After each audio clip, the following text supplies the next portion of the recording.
자, 새로운 아침입니다. 이제 선선한 가을의 바람이 불어오는 계절이 왔습니다. 오늘 우리에게 주시는 에스겔 20장 1절에서 9절의 말씀으로 오늘 하루를 살아갑니다. 우리에게 주신 기도 제목 같이 한번 따라하십니다. 고난 중에 하나님께 질문하기보다 먼저 하나님의 말씀을 듣게 하소서. 아멘. 우리 주변에는 신뢰할 만한 사람들이 있습니다. 가족들, 그리고 교회 성도들, 그리고 친구들이 있지요. 그럼에도 불구하고 사람은 불완전하기 때문에 어떤 상황이나 형편에 처하게 되면 신뢰할 수 없는 행동을 하거나 실망시키는 모습을 보여줍니다. 그러나 하나님은 언제나 신뢰하실 수 있는 분입니다. 어떤 불행하고 비참한 상황 속에서도 하나님은 우리를 구원하실 수 있고 우리를 도우실 수 있으십니다. 오늘 보면 에스겔 20장에 보면 하나님께 궁금증을 가지고 나온 이스라엘 장로들이 나옵니다. 그들은 현재 자신들이 포로 생활을 하고 있는 것이 너무나도 답답하고 힘들어서 왜 이런 일이 우리에게 생기는지를 하나님께 묻고 싶었던 겁니다. 묻고 싶었다기보다는 따지고 싶었던 걸 수 있습니다. 1절 봅니다. 7째 해 5째 달 10째 날에 이스라엘 장로 여러 사람이 여호와께 물으려고 와서 내 앞에 앉으니. 에스겔 선지자 앞에 나와서 하나님께 물으려고 왔다라는 거죠. 현재 자신들이 포로 생활을 하고 있는 것이 너무 답답하고 이해가 되지 않아서 왜 이런 일이 우리에게 생겼는지를 하나님께 묻고 싶었던 거죠. 하지만 하나님은 그들의 질문에 대답하기를 거부하십니다. 강력하게 거부하세요. 2절 3절을 보면 여호와의 말씀이 내게 임하여 이르시되 인자야 이스라엘 장로들에게 말하여 이르라 주 여호와께서 이렇게 말씀하셨느니라 너희가 내게 물으려고 왔느냐 내가 나의 목숨을 걸고 맹세하거니와 너희가 내게 묻기를 내가 용납하지 아니하리라 주 여호와의 말씀입니다. 왜 하나님은 이스라엘 장로들의 질문에 단호하게 거절하셨을까요? 이런 하나님의 모습은 우리가 상당히 당황스럽게 만들죠. 우리가 힘들고 답답한 상황에서 하나님 앞에 나와 간구할 때 하나님께서 거절하실 수 있는 모습으로 보여지기 때문에 그렇습니다. 그런데 가만히 보면 하나님께서 그들의 질문을 거절한 것이 아닙니다. 왜냐하면 에스겔 선지자를 통해서 말씀하고 계시기 때문이에요. 하나님은 그들이 질문을 하기 전에 내가 하고 있는 말을 듣고 네 질문이 합당한지를 살펴보라는 뜻이 담겨져 있는 것입니다. 우리도 기도할 때 하나님의 뜻은 생각하지 않고 내가 궁금하고 내가 답답한 것만 말하고 있을 때가 있다는 겁니다. 그런데 하나님께서 나에게 하시고자 하는 말씀을 들을 수 있다면 내가 하고 있는 간구가 잘못되었다는 것, 내가 하고 있는 질문이 별로 의미가 없다는 것을 깨닫게 된다라는 것입니다. 말씀을 들을 때 우리는 궁금증이 사라지고 말씀을 들을 때 하나님의 뜻을 분명하게 알 수 있기 때문에 그렇습니다.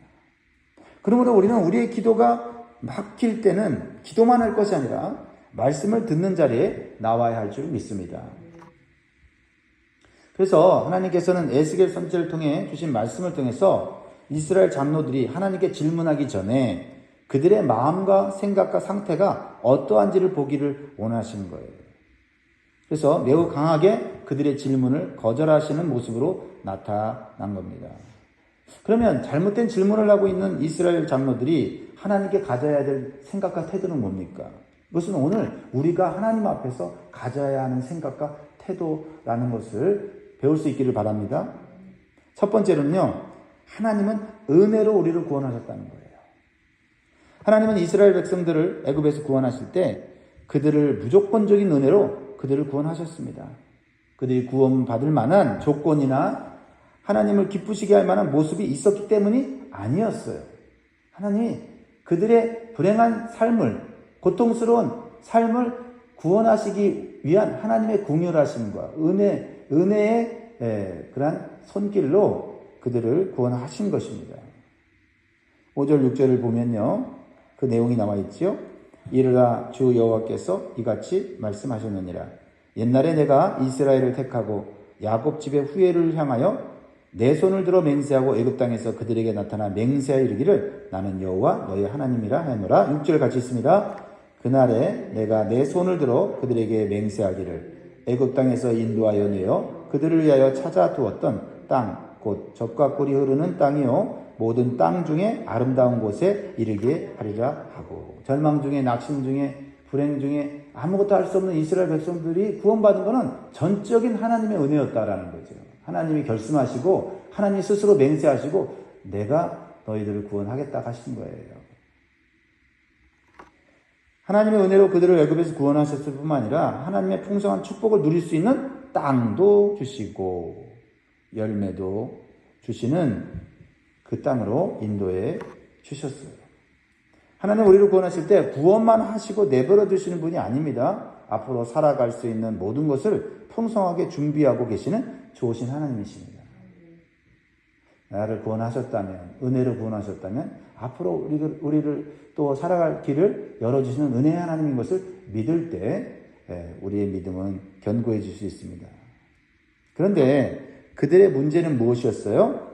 구원받고 풍성한 복을 누리는 것에만 집중했지 하나님의 말씀을 따라 사는 것에는 관심이 없었다는 겁니다. 하나님께서 우리를 은혜로 구원하시면은 하나님 말씀을 따라 살고 하나님의 통치에 순종함으로 받는 풍성한 복을 경험케 하려고 하는 거지요. 그런데 그들은 하나님 말씀을 듣는 것은 싫어하면서 풍성한 복만을 원했다는 것입니다. 이것은요, 결과적으로 하나님의 은혜로 구원하신 것을 망각하고 하나님의 은혜를 무시하는 행위와 다름이 없는 것이었다라는 거지요. 우리 또한 그렇게 살고 있지 않은지를 한번 살펴보아야 합니다.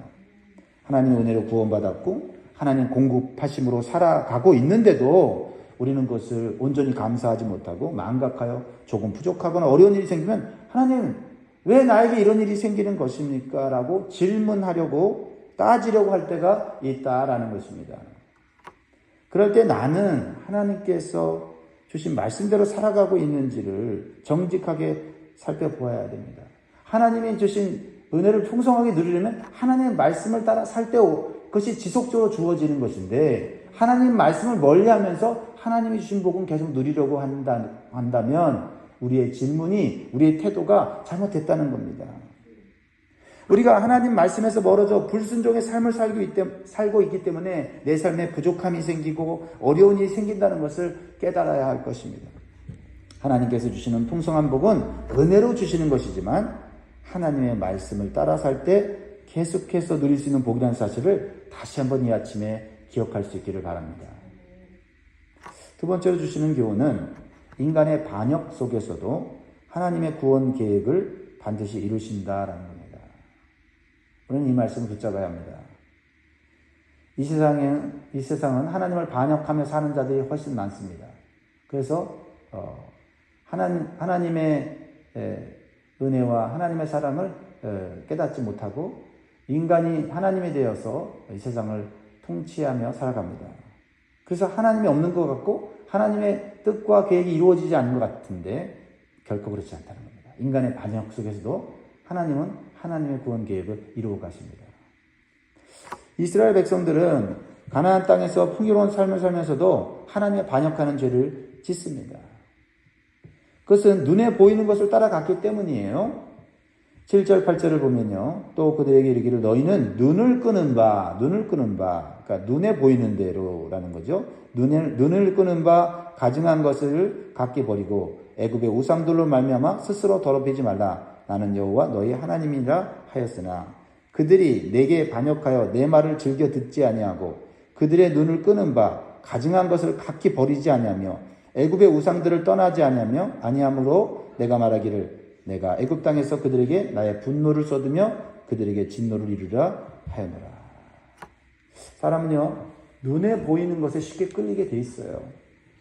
그래서 눈에 보이는 우상이나 돈과 물질 그리고 세상이 주는 성공과 인기에 마음이 움직이고 그것을 쫓아가게 됩니다.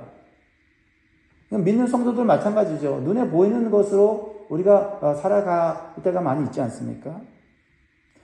문제는 눈에 보이는 것들을 쫓아갈 때 눈에 보이지 않는 하나님을 멀리하게 되고 반역하게 된다는 것입니다. 그래서 우리는 눈에 보이는 것보다 눈에 보이지 않는 영적인 가치를 추구하는 영적인 성도가 되려고 노력해야 돼요. 그렇지 않으면 우리도 눈에 보이는 대로 살아갈 수 있게 되고, 그러면 눈에 보이지 않는 하나님, 영적인 가치, 축복들을 놓치게 된다는 겁니다. 우리는 둘 다 추구할 수 없어요. 둘 중에 하나는 선택해야 합니다. 그래서 고린도후서 4장 18절에 우리가 주목하는 것은 보이는 것이 아니요 보이지 않는 것이니 보이는 것은 잠깐이요 보이지 않는 것은 영원합니다. 이 진리의 말씀을 마음에 새기게 되겠습니다. 그래서 우리는 눈으로 보이는 이 세상의 것들을 잠시 있다가 사라지는 것이고, 하나님께 주시는 영적인 가치와 축복은 영원한 것임을 깨달을 때 우리는 세상에 살고 있지만 세상에 속하지 않고 하나님께 속한 삶을 살 수 있게 되는 줄 믿습니다. 그러할 때 우리는 하나님께서 공급해 주시는 육적, 영적 축복을 끝까지 누릴 수 있게 된다라는 겁니다. 근데 이스라엘 백성들은 하나님의 영적인 축복을 포기하고 눈에 보이는 세상의 우상과 물질과 쾌락을 쫓아감으로 하나님을 반역했습니다. 그러자 어떤 일이 벌어집니까? 그들이 추구했던 우상과 물질과 쾌락이 오히려 그들을 배반하고 그들을 고통 속에 빠지게 한 것입니다. 이것이 하나님의 은혜를 망각하고 반역하는 자들에게 하나님이 심판하시는 방식이에요. 우상이 좋아서, 아니 우상이 축복해 줄 것 같아서, 우상이 풍성한 삶을 주는 것 같아서, 세상 사람들이 그렇게 잘 사는 걸 보니 저들이 우상을 섬김으로 잘 살는구나 라고 착각하여 우상을 섬기고, 또 우상 섬기면서 쾌락도 즐기고 세상 문화가 훨씬 더 재미있구나, 즐겁구나, 좋구나 라고 쫓아가서 풍성한 삶을 누리려고 했는데 어느 시점에서는 우상과 물질과 세상의 쾌락이 나를 망하게 하더라라는 거죠. 하나님은 그것을 깨닫기를 원하십니다. 그렇습니다. 사랑하는 성도 여러분, 이렇게 하나님의 은혜를 받은 백성이 하나님보다 세상을 신뢰하고 하나님을 반역하게 될 때, 그때부터 오히려 세상으로부터 쓰디쓴 배신과 고통을 당하는 날이 온다는 것을 기억해야 되겠습니다. 그러나 이스라엘 백성들은 하나님을 반역하고 배반했지만 하나님은 그들을 배반하지 않으셨다는 거예요.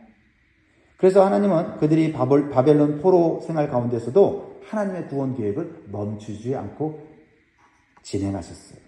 그래서 에스겔 선지자를 통해서 예언의 말씀을 계속 주시는 겁니다. 이것이 하나님의 변치 않는 사랑이요 변치 않는 신실하심인 줄 믿습니다. 우리는 하나님의 신실하심을 고난 중에도 불행 중에도 붙잡아야 된다라는 겁니다. 왜 내가 세상으로부터 배신을 당하고 물질로부터 배신을 당하고 사람으로부터 배신을 당하고 이렇게 고통을 당하는가? 하나님으로부터 멀어졌기 때문입니다. 영적인 가치를 내려놓았기 때문인 것을 깨달은다면 거기서 또 하나님이 우리를 향한 구원의 신실하심을 발견하게 될 줄 믿습니다. 그래서 다시 영적인 하나님의 말씀은 세상의 어떤 사상과 물질보다 귀하게 여기고 믿고 따르는 자들을 다시 구원해 주시고 회복시켜 주시는 구원 계획을 우리는 믿고 따라가야 될 줄 믿습니다. 사랑하는 성도 여러분, 우리는 오직 하나님만을 신뢰하고 영적인 가치를 추구하며 살아야 되겠습니다. 그래야 이 재앙 많고 유혹 많은 세상에서 승리할 수 있다는 것을 반드시 기억하시길 바랍니다. 세 번째로는 성도는 하나님의 이름을 높이며 살 때 하나님의 은혜를 회복할 수가 있습니다. 하나님의 이름, 이게 참 중요하다는 거죠. 이게 회복의 키 포인트라는 거예요. 구절을 같이 읽습니다. 마지막 절이죠. 시작. 그러나 내가 그들이 거주하는 이방인의 눈 앞에서 그들에게 나타나 그들을 애굽 땅에서 인도하여 내었나니 이는 내 이름을 위함이라. 내 이름을 그 이방인의 눈앞에서 더럽히지 아니하려고 행하였음이니라. 하나님의 이름, 이것이 우리 신앙생활의 키가 되는 메시지다라는 거죠. 하나님은 온 세상의 주인이시고 통치자이십니다. 그래서 하나님이 말씀하시는 것은 하나님의 이름을 걸고 말씀하시는 거예요. 그래서 하나님은 자신의 이름을 매우 중요하게 존귀하게 여기십니다. 그래서 우리가 하나님의 이름을 손상케 하는 것은 아주 큰 죄예요. 반대로 하나님의 이름을 높이는 일은 하나님을 가장 기쁘게 하는 일이고 하나님을 영화롭게 하는 일입니다. 성도된 우리들은 이 사실을 분명히 알아야 되겠어요. 여기에 우리의 사명과 삶의 목적이 있습니다. 또한 풍성한 삶과 연결이 돼요. 하나님께서 이스라엘 백성들을 애굽에서 구원하신 것은 이스라엘 백성만을 위한 것이 아님을 잘 알고 계시죠?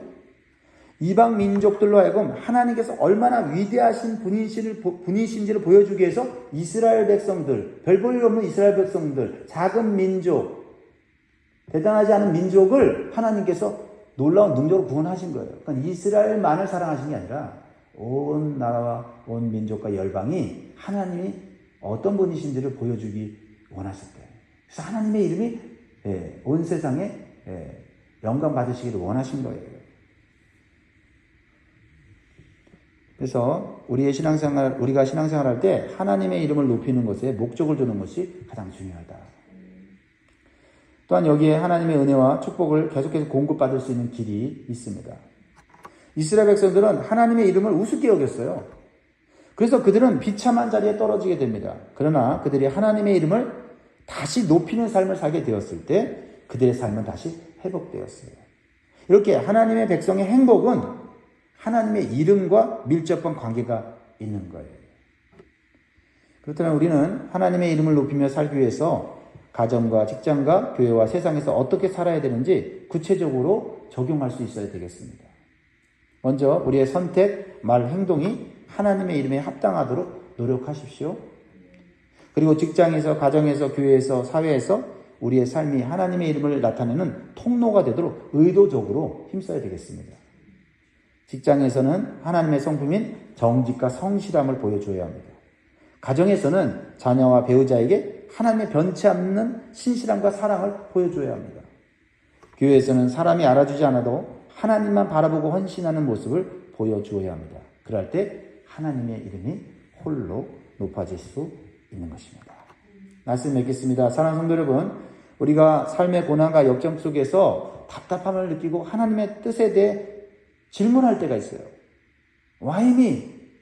왜 나에게만? 그럴 때 기억하십시오. 하나님께서는 우리가 원하는 답을 주시기보다 먼저 우리가 어떠한 마음과 태도로 주님 앞에 서 있는지를 보기를 원하십니다. 우리의 삶에 부족함과 어려움이 찾아왔을 때 하나님을 원망하거나 세상의 것을 탐하거나 혹시 내가 하나님 말씀에서 멀어진 것은 아닌지 하나님의 이름을 높이는 삶을 살고 있는지 먼저 돌아보아야 되겠습니다. 하나님의 은혜는 과거에 우리를 구원하신 것으로 끝나지 않습니다.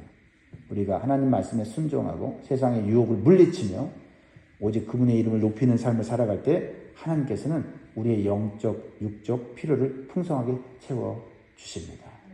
어떤 상황 속에서도 우리를 결코 포기하지 않으시는 하나님의 신실하심을 붙드시고 일어나십시오. 눈에 보이는 것보다 영원한 가치를 추구하시기 바랍니다. 그럴 때 우리는 하나님께 주시는 풍성한 축복을 누리며 그분의 영광을 드러내는 삶을 살게 될 것입니다. 기도하겠습니다.